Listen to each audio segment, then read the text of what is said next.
And new at 6 on Cake News, we're learning more about the victim of a deadly fire in Dickinson County this week. Cake's Annette Lawless spent the day in Solomon, where a man in his 80s was a valued member of the community. Very little remains, just ash, soot, and a handful of trinkets outside this home in Solomon. A fire completely destroyed it, and neighbors tell me that it ended up taking the life of an elderly man. News that's truly shaken the community. At probably 4:30 I heard sirens, but I didn't bother to get up and look. But then when I got up at 5 o'clock, I noticed I could see in my bathroom window and mirror that there was flashing lights. Carol James says those lights were coming from her neighbor's home on 5th Street.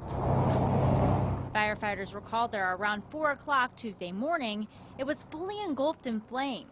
They pulled a body of a man from that fire. It's a devastating thing, really. It's just so sad, so terribly sad. Connie Avery knew the victim well. The former National Guardsman would walk across the street to the library, which she runs, and he'd spend hours researching genealogy.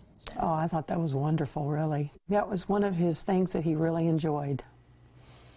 But I'm sure that's probably all lost now. Decades of research, Connie says, are lost in a pile of rubble. But a man who is not lost in the heart of town. But everybody said he probably taught all our children how to swim and our grandchildren. Even now, last summer, he was still at the pool going over and he swam laps is what he did. We are not naming the victim as investigators are still trying to reach next of kin. And I'm told that the cause of this fire remains under investigation. Expect the latest on Cake News and on Cake.com.